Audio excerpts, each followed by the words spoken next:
Welcome to Bumpdate 15 weeks.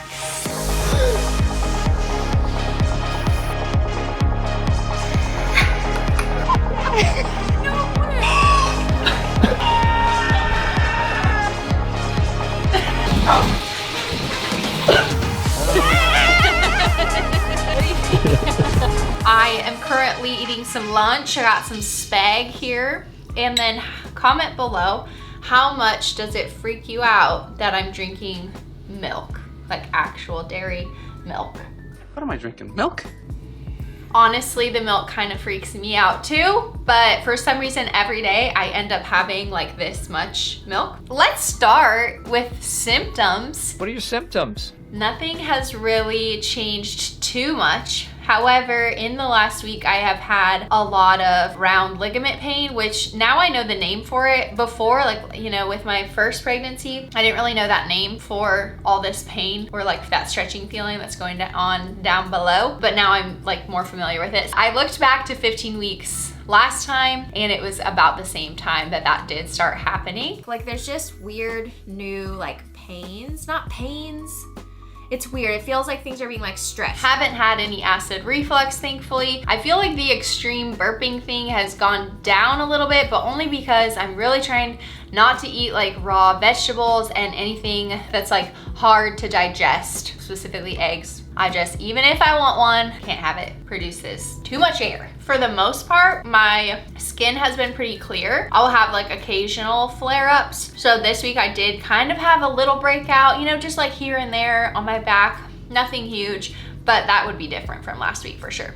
I am still taking Unisom. I'm still kind of like going downhill at 4 p.m. every day. And some days are better than other days, but I still have nausea for sure. Food cravings. I brought my beloved grapes. They gotta be crunchy, they gotta be cold. Grapes is at the top of the list this week. If you have never had this peach juice, it is incredible. I bought it because it was like on sale and then I realized how yummy it was. I talked about the milk thing, sushi, poke, always at the top of my list. Anything that's like cold, crunchy, like chicken or tuna salad, pickles, gotta be like crunchy and cold. Last time with Letty around 15 weeks, I was craving spicy, so I really wanted Takis. Takis, those are so good. Instagram told me that they would ruin my stomach lining, but I don't really care. No, I'm kidding. That is a big no-no. So aversions this week and just every other week have been like spicy foods. Mostly I stay away from them because I know for sure they'll give me indigestion, acid reflux, that kind of thing. So the spiciest I'll go is like curry, Penang curry at a Thai restaurant, but even that is like too much spice. I'm trying to think of any other aversions that I've had to food or anything, and I can't really put my finger on it. I would say anything that we eat normally on a daily basis, like sometimes just doesn't sound good because we like had too much. Sometimes I just want something like fresh and new, and it really helps if someone else cooks it. 2 chicken nugget kids meals. It's like 1,000 times better. As far as emotions go, we finally know the gender. Brad and I know, nobody else knows, so we're gonna tell everybody this week as far as like friends and family, and then by the time next week rolls around, everybody should know. Obviously, there's big emotions around that. Can't wait to share that. Haven't had any other crazy emotions around pregnancy. I think I had like my first pregnancy, labor and delivery dream this week.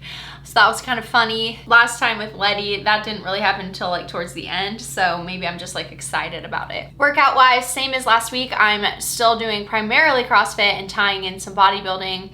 But I show up to the CrossFit gym and I have no excuse but to just do the hard workout, do my very best and just sweat my butt off in this Florida heat. So that's kind of why I think I continue to go to CrossFit a little bit more, because when I go to the bodybuilding gym, I just kind of like relax a little bit too much. I don't work as hard, which is okay. I think that's my advice to you guys, is if you're kind of going through the same thing, please stay active. It helps so much, but also just listen to your body and maybe try something new that'll kind of like get you out of your comfort zone. I definitely feel stronger. I feel like I can be a little bit more intense with my workouts this pregnancy versus last time. Probably due to just showing up to CrossFit a little bit more. Like I'm pretty proud of myself for doing some really hard workouts while I'm pregnant. All right, facts about the baby. So apparently the baby is the size of an apple, but I picked this nectarine because I feel like that's more accurate. My apples right now are huge, so I think this is a good representation. The baby is 6.5 inches head to toe, 4.13 ounces or so it says. I will have an appointment tomorrow. That's like my 16-week appointment. I won't have an ultrasound, but you know, we'll look for the heartbeat and everything. And then I'm excited for that 20-week anatomy scan, ultrasound, just see like how big the baby is. Forming taste buds. The legs are growing longer. They can move all their joints and limbs. Baby's super active right now, making facial movements, and I wish that I could feel it, but I haven't felt anything. I'm like, oh, do I feel that? Do I feel that? Is that just like gas moving around? I'm with you there if you're feeling the same thing. Waiting for that first little movement. As far as anything that I purchased this week, I haven't bought anything for myself, but I was gonna show you this. It looks like it's from Target. My friend Caroline got it for the baby like when I first found out, and she just picked something gender neutral because obviously she doesn't know the gender yet either, but how cute is this? Just like a little waffle knit shirt, shorts. It's a newborn size, and I'm just like, how does a baby get that small? Will it be this small? I'm not really sure. Amazon Prime Day is today and tomorrow, and I bought the Evenflow 360 car seats. We have the Baby Jogger City Turn car seats right now, which is a 180-degree turn. Loved them for when Letty was rear facing, but now that she's front facing, like you can't swivel at all. But with the Evenflow 360s, you can swivel back and forth. So like when we go on long road trips, I like to have her front facing, but like around town, I'd rather have her rear facing because it's safer. That's why we bought the 360s. They're like $265 right now. And so our plan is to use the 360s right now for Letty. So like switch them out, but keep the baby joggers because when the baby gets a little bit bigger, then they'll be in the rear facing swivel baby joggers. And then Letty will probably be close to like booster seat size. So we'll just kind of like keep them moving through the car seats, if that makes sense. I was gonna sell my baby joggers, but then I was like, well, maybe this will work out. Other than that, I might buy like a Graco swing on Amazon Prime Day deals right now. That's really the only other thing that I need. I have pretty much everything. With Letty, I had the Mamaroo swing and she wasn't really a fan.